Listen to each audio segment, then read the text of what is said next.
If you suspect you're in the thick of it with a covert narcissist, or if you suspect your ex was a covert narcissist and you're just realizing that you were subject to emotional abuse for the entire relationship, this video is for you. In this video, I'm going to walk through 11 signs of covert narcissism. So these are going to be 11 ways to recognize a covert narcissist. And I have to tell you, it is not always easy. So you're going to want to stay tuned to hear all 11 to see how many of those apply in your situation. Stay tuned.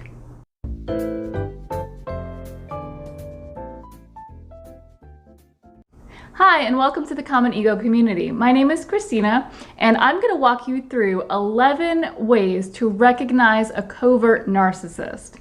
So if you suspect that you're dealing with or have recently dealt with a covert narcissist, this video is going to help you identify whether or not you might be right. So one of the most dangerous things about covert narcissism is that the abuse is so often subtle. And that makes it difficult to detect, but it still has an effect on you and your emotional well-being, especially when it's drawn out over time.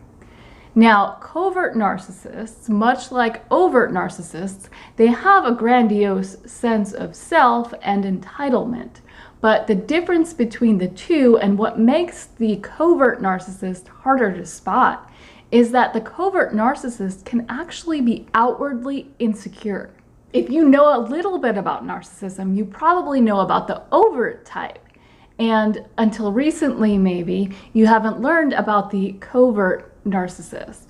And the covert narcissist can come across very sheepish, even almost self-deprecating at times. But when you get into a relationship, when you get to know this person very well, you'll see the grandiosity and you'll see the expectations. And there's one thing before we jump into the 11 reasons, there's one thing I want to point out. So narcissists, as much as so many people like to say they're evil and soulless, they are actually human. So they are going to have variations in the personalities, the ways they abuse, and even some characteristics. So you may not notice all 11 on this list, but if you can spot, say, 7, that should be enough for you to know that this person is abusive and you need to get away. It's not going to change if you're dealing with somebody who has a personality disorder like covert narcissism. All right, so let's jump to it. The first sign that you're dealing with a covert narcissist, this is the first thing you'll notice, is a really intense soulmate connection. And I have a video about that really digs deep into it. But for now, I'm just gonna say that this is the love bombing phase. They go hard and fast because they feel that intensity, they feel that connection with you, and they believe you're perfect, they idealize you at this time, and you're feeling that, and it feels amazing. I mean, who wouldn't want that, right? But the problem with the covert narcissist is that it always will turn to abuse over time. So if you're with somebody who maybe says, I love you really fast, like maybe 2 weeks, 3 weeks, a month in, you're just getting to know this person, but yet they say, I love you, that's a red flag that you might be dealing with a covert narcissist. Now, other people do this, and people do this for various reasons. It could be a different type of personality disorder that you're dealing with, or it could just be somebody who's overly eager and doesn't understand love. But this is very common in narcissism. So if you get into a relationship with somebody who wants to move things really quickly, and you're concerned that you might be dealing with a narcissist, for sure, put on the brakes.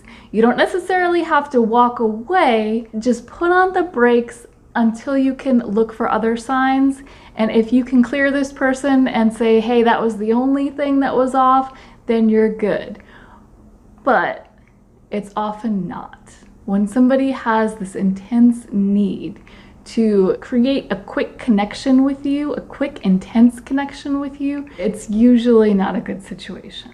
Okay, so number 2, and this is something that we probably would never admit while we're in it, because you're in that love bombing phase and you feel so great and you think this person's amazing. But I know, and I've heard so many stories from survivors who have admitted after the fact, yeah, something was a little bit off. And it might be just a feeling you get, like your gut is telling you something is a little just not right. You know, you don't know what it is. You don't necessarily know that it's bad at that time, but something's just off. It's not right. It might be a look in their eyes, or maybe they react to certain things in a way that's different from anything you've seen before. Like you would never expect them to react in a certain way that they do. You're like, huh, that's weird. This can be a sign that you're dealing with a covert narcissist. If you're getting love bombed by somebody who seems like there's something a little bit off about them, I would take that as a major red flag. And we're gonna get to the other steps to see if the person you're dealing with might exhibit them. Number three can go along with number two, but number three is the cognitive dissonance that you experience as a result of being with this person. This explains what happens within you when someone's actions and words are not aligned. So you have a choice to make. You can trust yourself, you can trust the actions, and you can trust your intuition, or you can trust the words and the story that the person is feeding you. And most of the time when we get to this phase where you start recognizing that there is a difference between actions and words, and it's more than just something that is a little bit off about somebody, you're starting to notice like they're not really doing what they're saying they're gonna do, or they say they love me and they don't act like they love me, or whatever. Actions and words are not aligned. By the time you get to this point, you're usually a little bit further into the relationship. Okay, so number four is an intense need to win. And this is a classic sign of narcissism. But what I want to say about covert narcissists is that it's not always as obvious as you might think it to be. So you might have a stereotypical view of what a narcissist looks like, and this person would never, ever in a million years admit that they're wrong.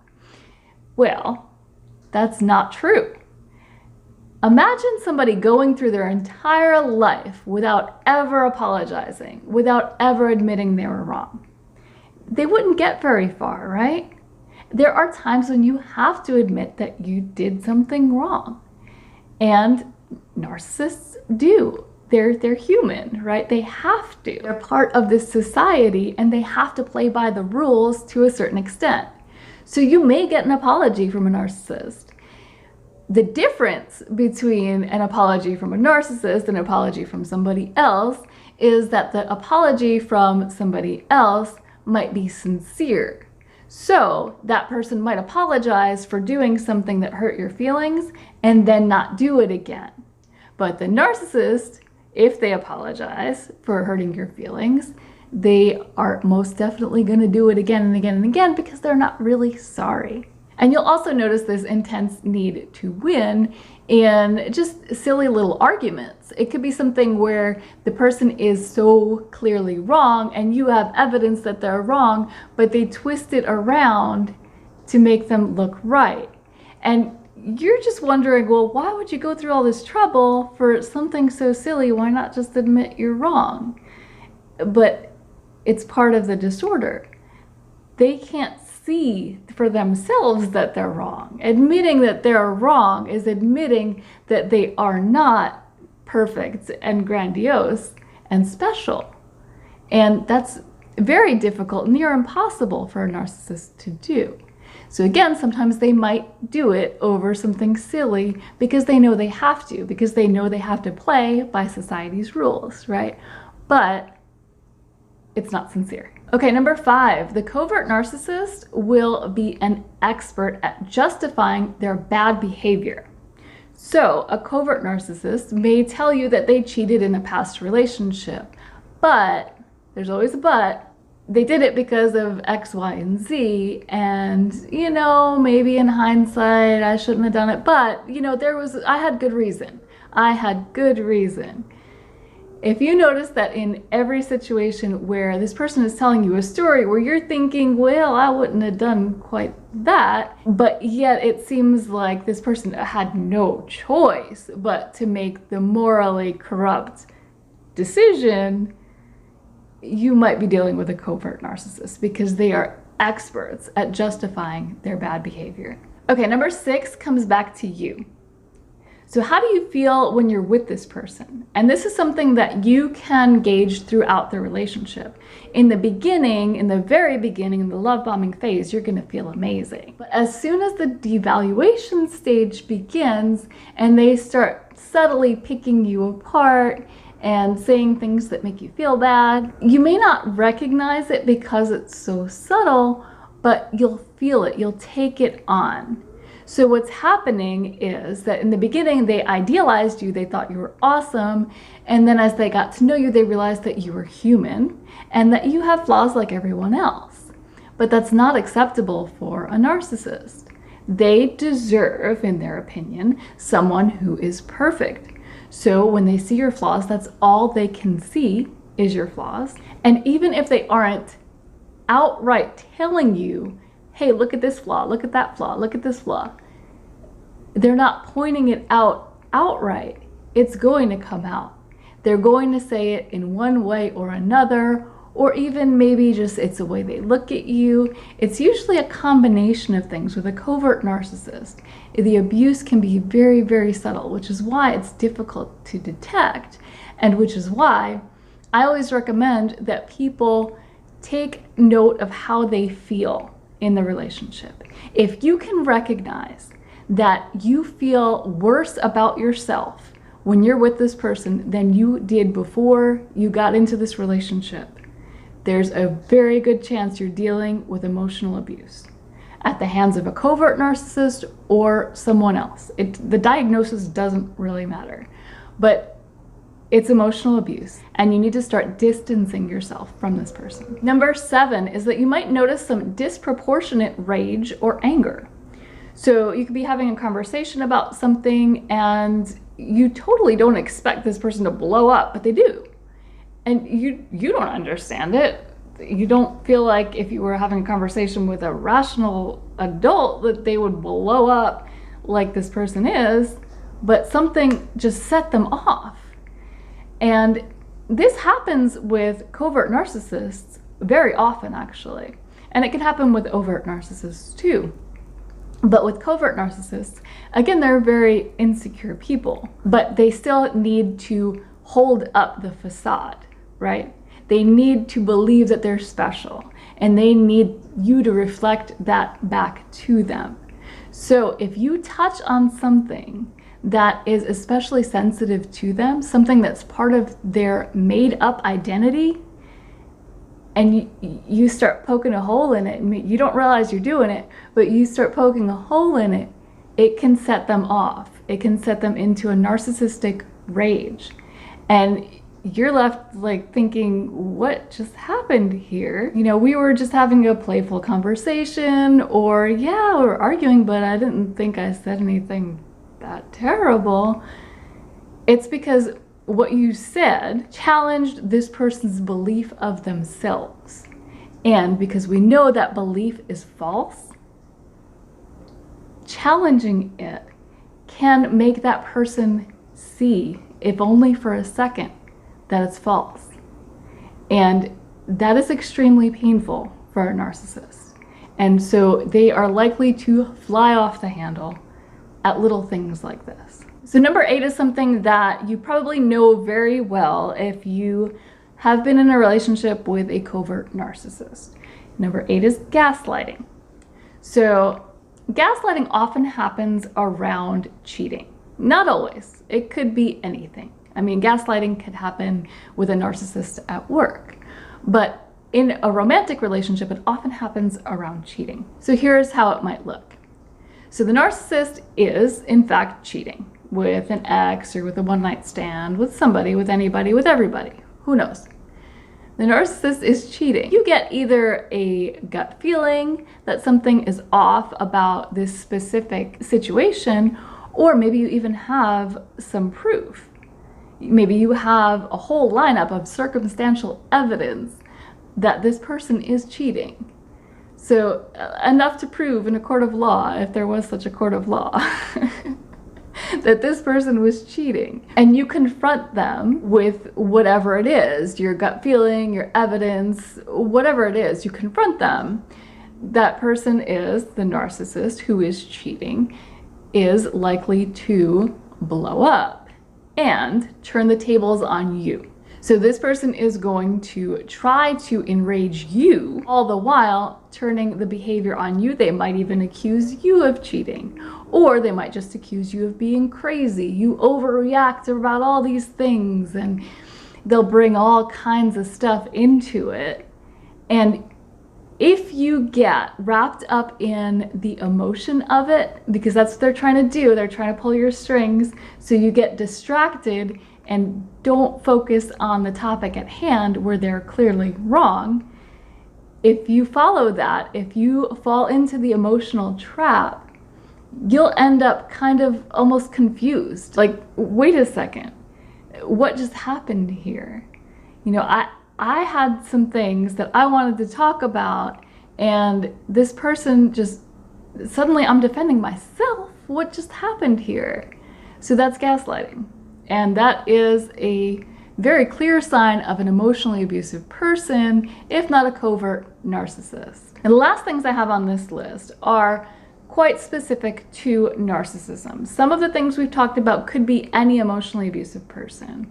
And the last things on this list are pretty specific to narcissism. It could be a different personality disorder, but I wanted to give you a few ways that you could recognize the characteristics of narcissistic personality disorder playing out in your relationship, because that's what's really important. If you want to know if you're dealing with somebody who has narcissistic personality disorder and not somebody who's just full of themselves, it's important to know these things. So number 9 is an apparent lack of emotional empathy.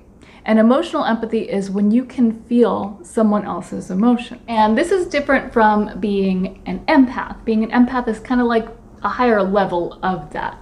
So that's kind of a separate conversation, but most neurotypical people can feel other people's emotions on some level. So if you're around somebody who's sad, you understand, you can relate, you remember a time that you were sad like that, and you just feel a natural pull to try to maybe say or do something to make the person feel better. This is completely natural for most people, but narcissists don't have the ability to feel other people's emotions on that level.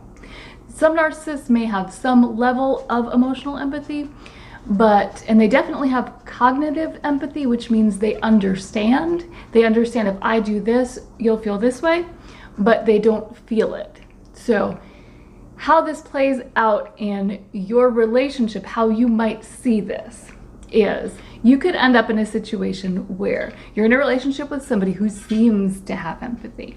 And this is very common because we can't really get on in this world without having empathy. Because if you do, then people will kind of look at you funny, right? Like if somebody's crying in front of you and you're just like, sucks for you, people will think you're cold and heartless and inhuman. But that's really what the narcissist feels. Oh, kind of sucks for you.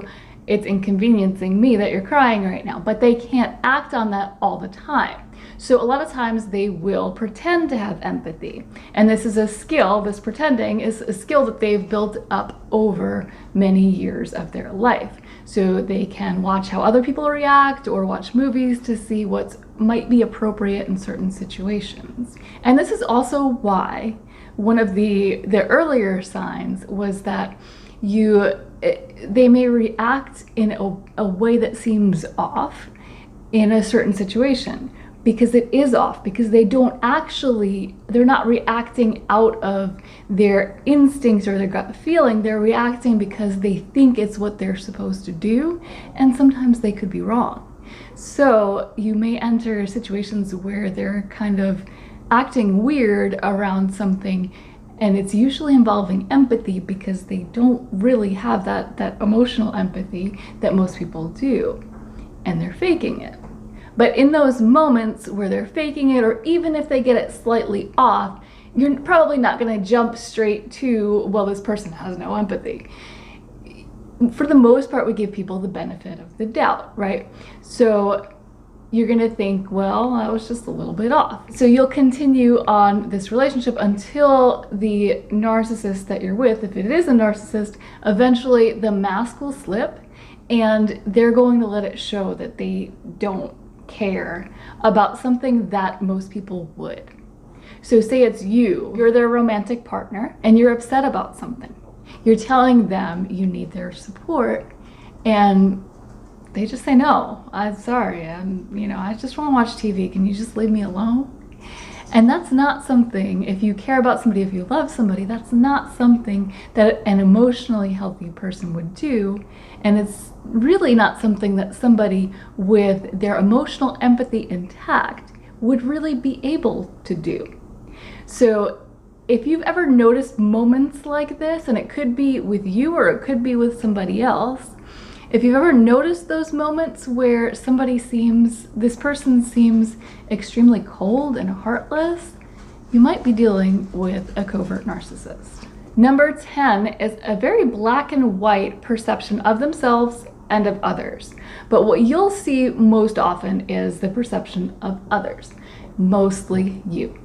So if you're in an argument with a narcissist, you might feel like this person is pulling out all the punches. They're saying things that you wouldn't say to somebody you really care about. They almost seem to despise you in the moment. And it's confusing because you love this person, you think you love each other, but in those moments, this black and white way of thinking, in those moments, the narcissist can't separate the bad feelings from the good feelings. And this is part of the condition, so it's something that you're going to see come through quite often. And again, they could fake it. There could be some cases where things are a little bit gray for them, but over time you're going to see cases where this black and white way of thinking kind of comes through.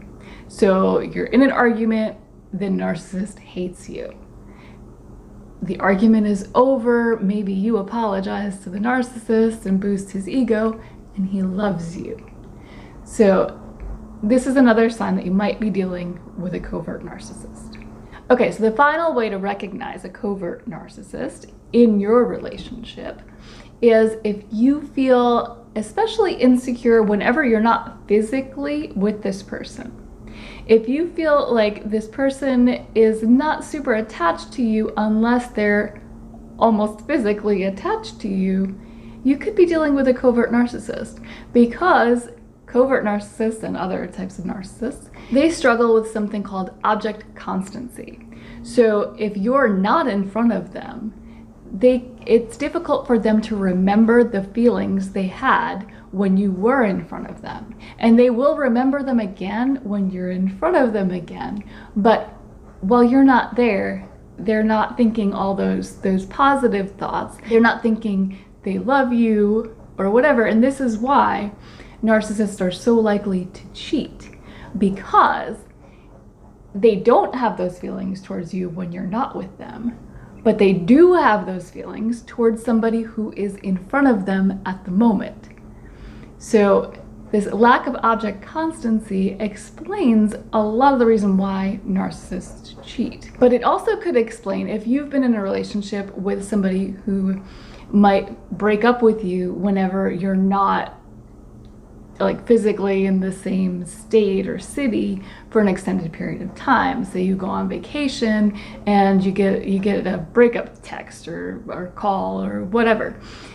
This could be a narcissist. This is another kind of classic move of a covert narcissist. Okay, so now we have 11 ways to recognize a covert narcissist.